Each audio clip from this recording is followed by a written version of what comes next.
Son las 3:06. Hola, Andrea Pérez, buenas tardes. Buenas tardes, Tomás. Vamos a hacer un viaje en el tiempo y en la historia de la lucha vecinal de este barrio en Gran Canaria, Ginamar, y de esta obra, Polígono, que viene al Teatro Guiniguada precisamente a darle vida a esa y a esas historias. Iris Rodríguez es historiadora, parte de este barrio. Hola, Iris, buenas tardes. Buenas tardes. Bienvenida a Roscas y Cotufas. Iris, ¿tuvo que ver con tus vivencias en Ginamar para formarte como historiadora?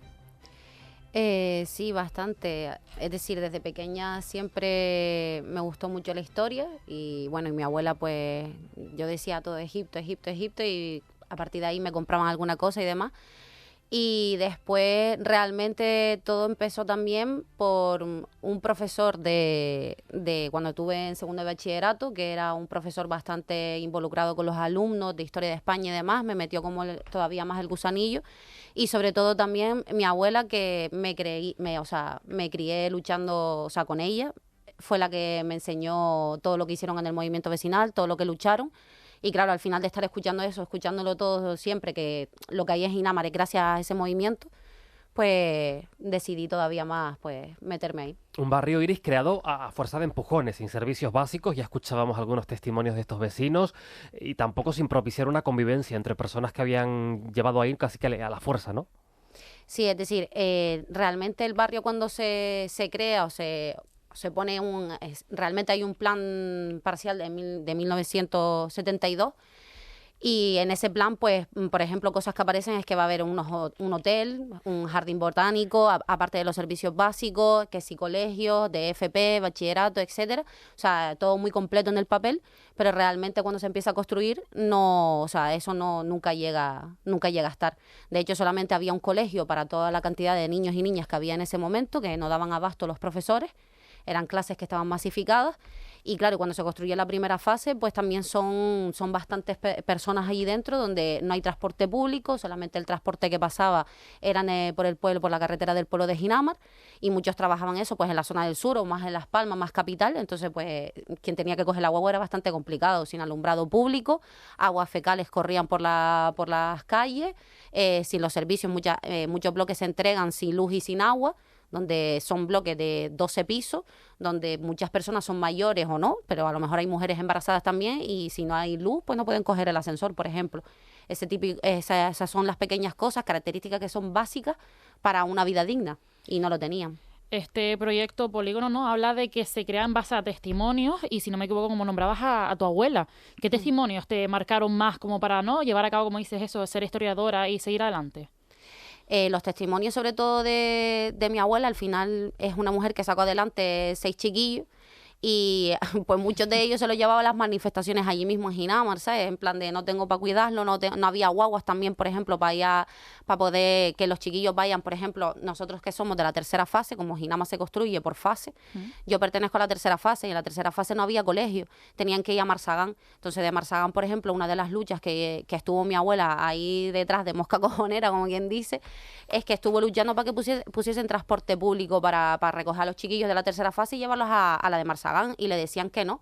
Y entonces mi abuela, una de sus anécdotas que cuenta es que como decían que sí podían ir y que fuesen caminando los niños y las niñas cuando las carreteras en esa zona no había casi ni acera y podían sufrir atropellos, que de hecho una de las que pasó mucho en Ginamar en esa época es que hubo muchos atropellos también. De hecho, uno de los que atropellaron fue a mi tío también, que lo dejaron allí tirado, abandonado. Y entonces mi abuela lo que hizo fue pues ella lo cuenta que dice, bueno, pues no me hacen caso, pues lo que vamos a hacer es, se fueron por la noche, ella y unas cuantas personas más, a echar basura por toda la carretera, por toda esa zona, para que al día siguiente, cuando llevaron a la televisión, dijese, mira, por aquí los niños y las niñas no pueden pasar. Y gracias a eso, pues estar ahí detrás, que si recogiendo firmas, reuniéndose, que si manifestaciones para un lado, para otro, gracias a eso se pudo conseguir ciertas cosas que tenemos.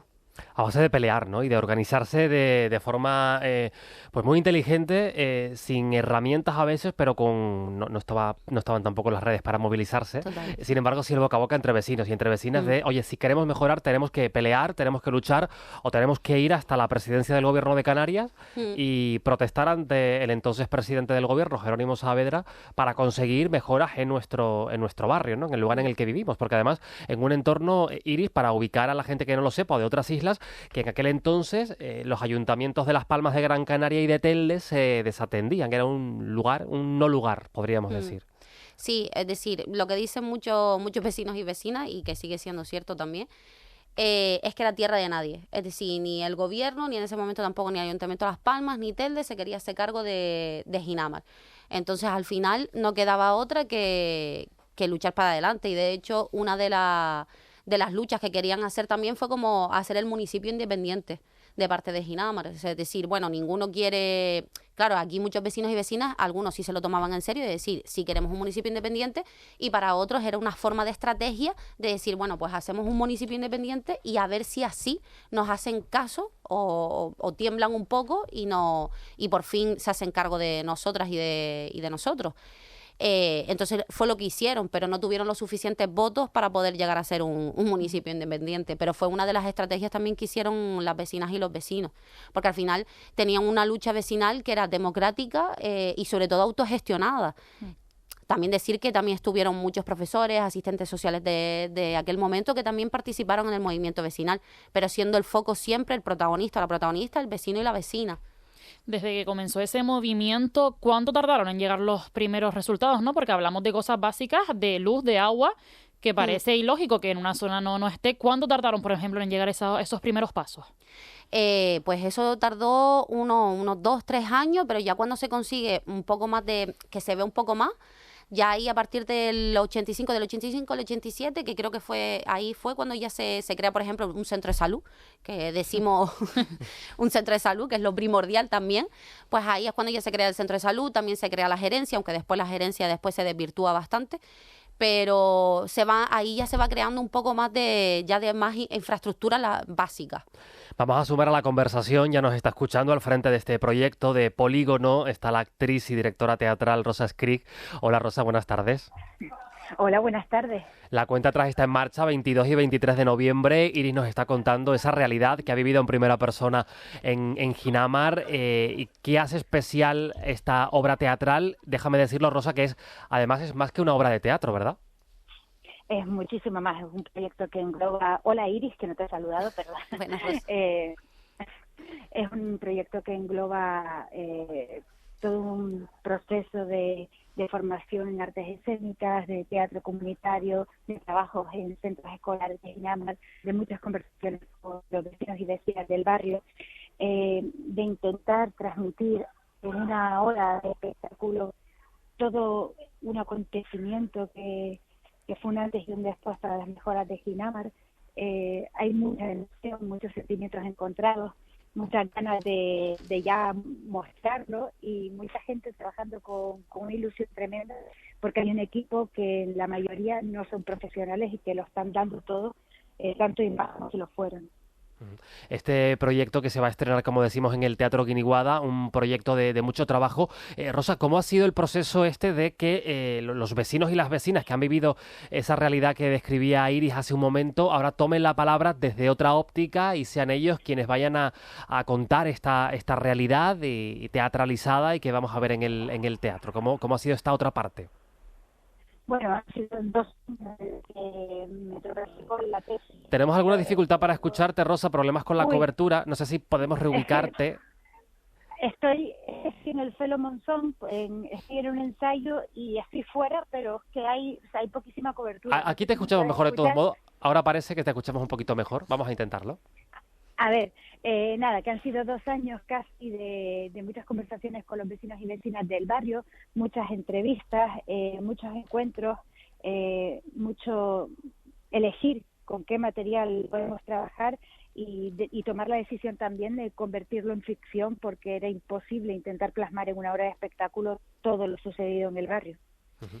Hola Rosa, ¿qué tal? De hecho, quería preguntarte sobre eso, ¿no? Después de 2 años y de tantas entrevistas e información, ¿cómo haces posible condensar tantas historias, tantos testimonios en un solo proyecto en este momento? Pues no lo sé, ha sido un trabajo de dramaturgia que ha sido muy, muy, muy difícil. He intentado estar asesorada por profesionales en dramaturgia a nivel nacional, no solo local, y ha sido complicado y no sé si el resultado, espero que esté a la altura, vamos, contamos varios episodios de la historia de Ginamar que creíamos que no podían faltar. Pero seleccionar todo esto es imposible, o sea, nos daba para 3 temporadas en Netflix. Da para mucho porque es la historia de un barrio de varias generaciones. 22 y 23 de noviembre, el estreno de Polígono en el Teatro Guiniguada, recorriendo esta historia, Rosa, que podría ser también la de otros lugares, de otros barrios en el archipiélago, condenados socialmente o por el imaginario a la marginalidad o al estigma que han tenido también, ahora te lo pregunto, Iris, que luchar contra ese estigma, ¿no? que pesaba en los ojos de los demás. Sí, no, se trata no solo de la historia de Ginamar, se trata de contar algo universal desde algo muy local como es Ginamar, pero hasta la historia de los barrios, no solo en Canarias, sino en Península. Todo eso en la periferia de las ciudades a finales de los 70 y principios de los 80, en Tierra del Mundo, las viviendas, la Pomá en Valencia, etcétera. No, hay millones de historias que son muy similares a eso. Muchas historias, 22 y 23 de noviembre. Rosa Escric, directora teatral de este Polígono. Rosa, un abrazo grande. Un abrazo y disculpen que entre los problemas de cobertura y los últimos ensayos... No te preocupes. Que no vamos a te agradecemos un montón, Rosa. Un abrazo enorme. Gracias a ustedes. Iris, te pregunto precisamente por el estigma, ¿no? Y esa mirada de los demás, de otros barrios, de otros puntos, con las bromas, con las no bromas, ¿no? ¿Eso cómo pesa? Bastante, ya no tanto ya, pero porque una se ha trabajado, pero sí bastante, es decir, en esos años también una de las luchas se llamaba Polígono de Ginamar, y también los vecinos y las vecinas, como no se sentían identificados y también por el estigma, deciden luchar y cambiar ese nombre a Valle de Ginamar. Tanto yo lo viví por parte de mis tíos y demás, pero ya no son solo ellos, sino mucha gente de Ginamar, pues el tema de buscar un empleo, de que te contraten, pues la verdad que pesa, porque en ese momento no te cogían si eras de Ginamar. A día de hoy sigue pasando también, porque yo muchas veces en mi propio currículo pongo que pertenezco a Las Palmas, porque es la parte que pertenece mi fase. Y también donde lo vi más ya fue cuando yo salí del barrio, cuando ya entré en la universidad. Ahí sí vi bastante estigma sobre mi persona, y ahí fue como que cogí más conciencia de, Dios, como estamos destigmatizados, tanto las personas que vivimos en Ginamar como en el territorio, ¿no? De, pues, bromas rollo, ten cuidado a ver si te va a meter una puñalada, o ten cuidado a ver si te va a robar, o cosas así que yo decía, pues, por la cara, ¿no? Este tipo de broma que, bueno, pues, molestaban en ese momento. Ahora mismo ya no me molestan, paso bastante, depende también con el tono o la intencionalidad que lo intentes hacer. Pero yo estoy muy orgullosa de donde vengo, la verdad, y yo lo que intento hacer, pues bueno, lo que hice con el trabajo que hice de fin de grado, pues fue coger esa palabra que se nos designa a la mayoría de las personas que vivimos en el barrio, ¿no? En este caso, sobre todo, lo hice sobre las mujeres, esa palabra de poligonera, kinky, matá, choni y tal, y de cogerle y quitarle ese contenido despectivo y meterle un contenido social y político. Entonces, pues yo soy una poligonera y estoy orgullosa de donde vengo. Y en Ginamar actualmente me gustaría también saber, pues, qué avances crees que todavía faltan a día de hoy, ¿no? Porque hablamos de que ese movimiento de que tardaron años en dar los primeros pasos, ¿qué falta todavía? Ginamar hay un problema bastante grande, y es que hay mucha pobreza, mucho paro. También ahora mismo lo que hay en cuestión de las personas, la mayoría es una población bastante envejecida. Entonces, servicios siguen faltando, porque un centro de salud solo, por ejemplo, para todas las personas que hay en Ginamar. ¿Cuántas personas viven ahora mismo? Pues creo que ya son, en su momento, yo no sé si llegaba a 30.000, pero creo que ha bajado un poco. ¿Y un solo centro de salud? Y un solo centro de salud, claro. Y al menos antes estaba cerca lo que son las especialidades en Telde, y ahora lo pusieron al Calero, por ejemplo, que también hace unos años se hizo una recogida de firmas para que pudieran poner una guagua, aunque sea, para que pasase por el barrio para poder llevar a las personas ahora al centro del Calero. Después, bueno, los colegios sí, hay bastantes colegios, después los parques, pero parques creo que se hacen demasiados, cuando creo que se podría poder poner, por ejemplo, el centro de especialidades ahí. También hacer otro centro de salud, una en la zona que es más abajo, porque muchas personas, yo en su momento fui, por ejemplo, por la zona de las Ramblas hablando con las vecinas y vecinos, y a mí me contaron muchos de ellos, dice, es que muchas veces no tengo dinero, o estoy tan mayor que yo no puedo ir caminando hasta la segunda fase para ir al centro de salud, y muchas veces no tengo dinero para cogerme un taxi, por ejemplo, si voy de urgencia. ¿Sabes? Son cosas muy básicas que todavía siguen faltando. Entonces esas cosillas, pues también el polideportivo, ahora se está haciendo otro, que bueno, que se dijo hace ya 2 años, al menos ya le estoy viendo hormigón, a ver si de verdad lo termina. Pero bueno, son cosillas que todavía siguen faltando y demás, y tener un poco más de presente. Realmente yo creo que lo que hace falta es tener presente a la gente de Ginamar, es decir, que le preguntes de verdad al ciudadano o a la ciudadana qué necesita, y que lo que necesita se puede hacer. ¿Y el ánimo de la gente, Iris? El ánimo de quienes habitan Ginamar, sus calles, sus fases, hacen vida ahí entre las calles.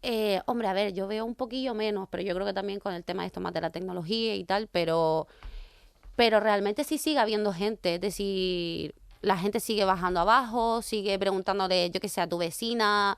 Yo ahora mismo vivo en Las Palmas y yo eso no lo noto. Me falta mi barrio, ¿sabes? De cuando te ves abajo con la vecina, le dices cómo está, qué te pasó, que necesitas algo. La cercanía. Exacto, ese apoyo mutuo también incluso. Y yo aquí, por ejemplo, me falta. Yo de menos muchísimo mi barrio, deseando estoy de volver. Pero sí se sigue haciendo vidilla, pero es verdad que sí se ve menos. De hecho, me llamaba antes la atención, ya lo he dicho unas cuantas veces, pero sobre todo al principio, el ejemplo de que los niños iban caminando de Ginamar hasta Marsagán, que parece que cuando hablamos de Ginamar no somos conscientes de lo grande que llega a ser el barrio. Es decir, depende del punto, ir caminando desde Ginamar hasta el Marsagán en este sentido puede ser 20 minutos tranquilamente caminando. Sí. Es que es grande, es que parece que no. Tú cuando hablas de Ginamar a lo mejor te piensas que no, pero es enorme, porque a lo mejor tú cuando pasas y vas de zona hacia el sur, ves algunos bloques y dices, bueno, pero no, es que Ginamar es incluso hasta la parte de atrás para el Barranco de la Gallina también, para el Cruce de la Gallina, perdón. Entonces, bastante grande. 22 y 23 de noviembre, el estreno de Polígono en el Teatro Guiniguada, esta historia en torno al barrio de Ginamar, pero que podría ser también, ya lo contaba Rosa Scritch, otros barrios del archipiélago, también quizá de fuera, que se han enfrentado a la lucha vecinal precisamente para poder conseguir cuestiones básicas: agua, luz, un centro de salud, un médico que atienda, una farmacia cerquita, un cole y un espacio para uno poder socializar y ocupar el espacio público, que esto también habla mucho de cómo se construye. Iris es historiadora, Iris Rodríguez, además de vecina de toda la vida, de Ginamar, y que forma parte también de este proyecto. Iris, te agradecemos un montón que hayas venido a la radio a poner también voz a esas reivindicaciones que, como digo, son también, que podrían ser de otros lugares del archipiélago. Iris, que vaya muy bien. Gracias. Estarás allí para verlo, ¿no? Sí, claro, ¿no? Y también el 21 de noviembre a las 5 yo hago una mesa redonda, ¿verdad? Un sí. encuentro para precisamente poder acercar también y escuchar. Sí. Para los vecinos una auténtica revolución, imagino, contarse. Así que, Iris, muchísimas gracias. A ustedes, gracias. Son las 3:24. Este programa que hacemos junto a ustedes, en la realización Juanma Rodríguez, en la producción Elizabeth Santana, La Tarde de Canarias, en la Radio de Canarias. Renew.